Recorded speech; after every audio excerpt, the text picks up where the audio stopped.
Hello and welcome back to Football Now. We are live on our YouTube channel here to preview Brighton's home match against Bournemouth this weekend on Sunday at 2 o'clock at the Amex.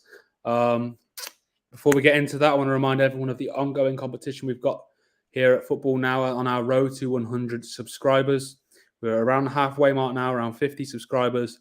Once we hit that 100 mark, we will be giving away a football shirt of your choice to the winner. The winner will be picked out of the comments, not just from this video, but from all the videos that we've done previewing this weekend's round of fixtures. We're doing one for each game, so that's 10 games in total. Like I said, this game will focus on Brighton versus Bournemouth, but get involved in each video. The more you comment, the more likely you are to have your name pulled out as the winner to win whatever football shirt that you want. Right then, Connor, here we are again. How are you doing since we spoke 10 minutes ago? I'm doing fine, thank you. Yeah, not a lot of space in 10 minutes. That's great. We're going to preview Brighton versus Bournemouth this weekend. Brighton coming off the back of a great win away at Old Trafford. Brilliant performance. Do you want to talk us through the odds for this game before we talk about the game itself? Yeah, I mean, you see the obviously Brighton, as you would expect, heavy favourites. You're not even getting 1 to 2 on them. And rightfully so. They are looking one of the best teams in the league at the moment. They're the league's top goal scorers.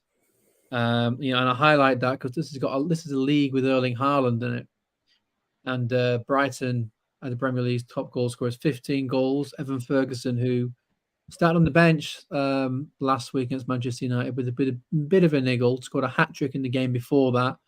But they've just been outstanding, haven't they? I mean, what Robert De Zerbi has done has been nothing short of fantastic. They went to Old Trafford last week. They won 3-1. They played football. They played really attractive, sexy football. They controlled the game. That result was never in any doubt. Bournemouth last time out, it was a 0-0 draw against Chelsea at home. It was pretty even game. I mean, obviously Chelsea, as I'd expect, had most of the ball, but there wasn't really too many chances either side. I know Chelsea, struggled this season, struggled last season, but it was a good point for Bournemouth still. But you just can't look past the Brighton win. I think any other result but a Brighton win is just going to be a huge upset. In terms of where I'd put that in my ACCA, I think even though Brighton are heavy favourites, I still think it's decent value. Just to 21 to 50, 1 to 2. It is going to bump your ACCA up quite a bit, and I think with a result that is as nailed on as this is what I will say.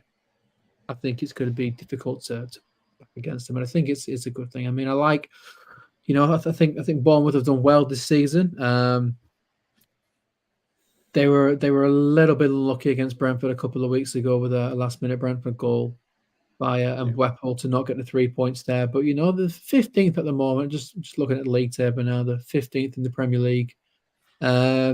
I think if they finish the season the 15th, I think they'll be fine. I think survival again is just the main aim for them. I think for Brighton, they're going to be pushing for, do I dare say, Champions League? Certainly Europa League. But if top 5 gets Champions League this year, then there's absolutely no reason why they can't be looking there. I'm sure Robert De Zerbi, whether he says it publicly or not, is going to be have half an eye on that. You see Brighton there. There was that one loss in the middle against West Ham at the Amex. That was a bit of a weird result. I don't think anyone saw that coming. West Ham played well there, and they've had a good start to the season, but it was just a one-off. I think we said last week that as long as that result is just a one-off, which we thought it would be, then it would be fine. There'd be no panic.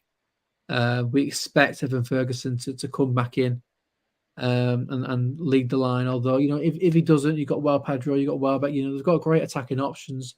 The Solly March as well. He's been getting on the score sheet quite a lot this season. So they're just in a really, really good place.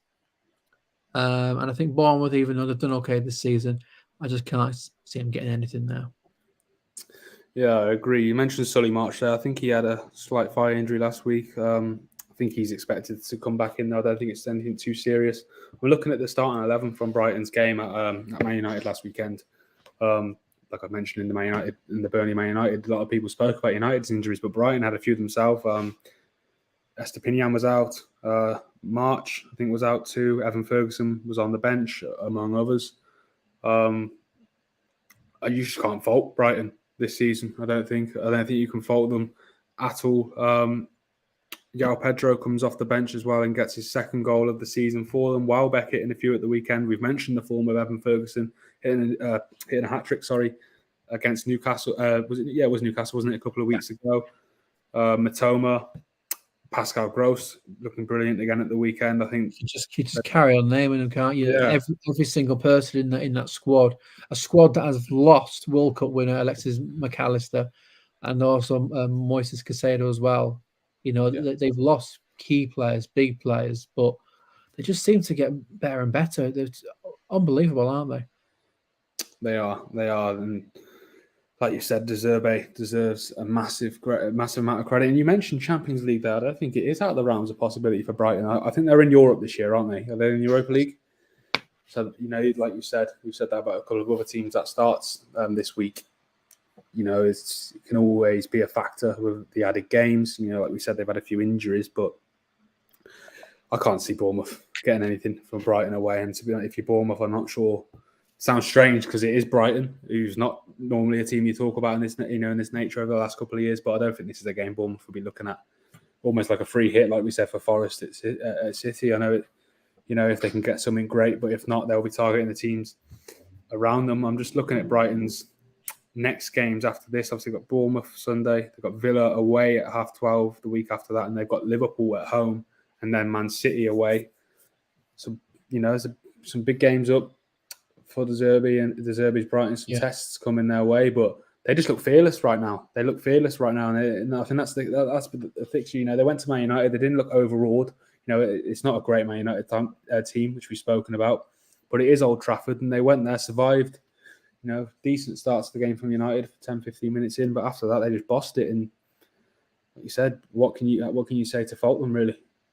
Yeah, you mentioned there those upcoming fixtures, those tough fixtures that Brighton have got, but I don't think they'll be scared of those. I think even Manchester City away, which you mentioned there, I don't see them fearing that. Now, I'm not saying that they're going to get anything for it because City are just a completely different animal, but they've got no reason to fear anyone. And this isn't just a one-off. They've been playing well consistently now for quite a few seasons. They've gone through changes in personnel. They've gone through different manager. I mean, what Graham Potter did was fantastic at Brighton, and obviously he left to Chelsea. They brought in De Zerbi from the Ukrainian league. And again, he's just hit the ground running because, we've spoken, in previous episodes about, off the pitch.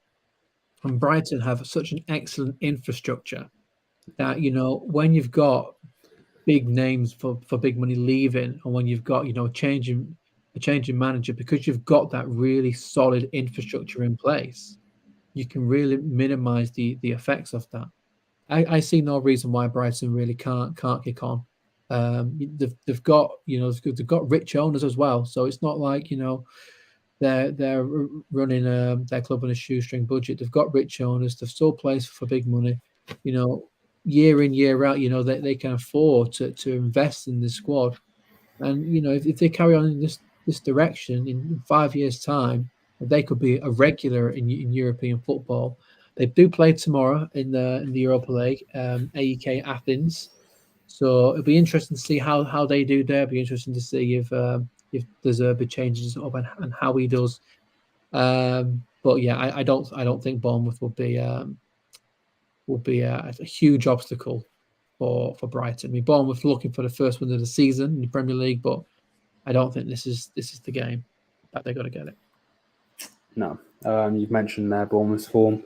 Started the season with a draw against West Ham, losing away to Liverpool, and then at home to Spurs. But they did draw at home to Brentford, like you said. With I think Brentford scored in the final minute in Bournemouth, and they draw at home to Chelsea. Like the Chelsea game, I don't think there was loads in it. Chelsea, like you said, had a lot of the ball. Chelsea hit the woodwork a few times. I think Sterling hit one from the free kick, and Martinez might have had one in the first half. But other than that, like you said, draw seemed a fair result. And like I think you said this earlier on, if Bournemouth, they'd snatch your hand off for that right now. I think, like you said, just to stay in the lead, they've got a new manager. Like he's done decent. Gary O'Neill probably a little hard done by not to keep his job there. But like we said, Bournemouth, they're happily snatch your hand off for where they are right now. And yeah, absolutely. you just look at the form there, they've not won yet this season, and I think the next two games they've got coming up, Brighton away, and then Arsenal, are difficult games. But then you look at after that, you've got Everton, you've got Wolves, you've got Burnley. Those are the games that they'll be targeting. Those are the games where they have to be getting the wins on the board. So I'm sure they'll give it their all to try and get something out of the next two games, but the three games after that is really going to tell me how Bournemouth are going to do this season. And I'm sure they'll be looking themselves at those games, thinking those are the games we need to be getting some serious points on the board. Yeah, exactly. Anything they get from these next two games, I think, is a bonus. Everton away, I think anyone fancies their chances there right now with what's going on. Wolves at home. Wolves, again, like we said in the video previewing their game earlier, that they're a weird side because they did look good against Liverpool, but they just can't seem to put the chances away. Yeah. And then Burnley as well, who've only got 1 point to their name. Yeah, like you said, October's a massive month for Bournemouth. If they can get some points away from that, I don't think their concern, like you said, is Brighton this weekend. So without, I wouldn't be. I'm not saying it would be an unbelievable shock if they did go there to get something. It can happen in the Premier League. We've seen that, but like you said, they'll be targeting those games next month. Be unlikely. I think this fixture, would be unlikely for Bournemouth to get anything from. It's not even anything to do with them. I just think Brighton are just so good. Yeah, they're on a roll right now. Brighton, they've got momentum. Momentum's a big thing in football, isn't it? And so, like you said, you'd back them to go and get the job done this weekend. We've got the odds on screen there, Connor. I think we're both back in Brighton. But what's your score prediction? Yeah, I think it'll be quite comfortable for Brighton. I'm going to go with a 3-0 Brighton win. I think Bournemouth will try and set up as best as they can and try to contain Brighton. But I think this is a different Brighton side. We've seen Brighton in the past create a lot of chances and not put the ball in the back of the net. But I think we've seen this season league's highest goal scorers that they fixed that issue now. So I think comfortable for Brighton 3-0. Yeah, I was going to go 3-0. I'll make things interesting. I'll go for. I know everything, so you're last. Yeah, that's it. I'll go 3-1. I'm going to back Bournemouth to nick one down on the south coast. Brighton is south coast. Yeah, Brighton. That concludes our preview for the Brighton Bournemouth this weekend. Before we go, I do want to remind everyone again of what I said at the start of the video, the ongoing competition we've got here at Football Now to win a football shirt of your choice. Get involved, like, subscribe. As soon as we hit that 100 subscriber mark, we will be giving a football shirt away. The choice of the winner, like I said, drop your prediction on this video, drop your prediction on all the other videos we're doing, previewing all the games this weekend. The more involved you get, the more likely you are to win that shirt. So like I said, get involved. Let us know what you think of all the games, and good luck to everyone who does put their name in the hat. See you in the next video, which the next game is just getting it up on my screen now. Chelsea versus Aston Villa. See you there.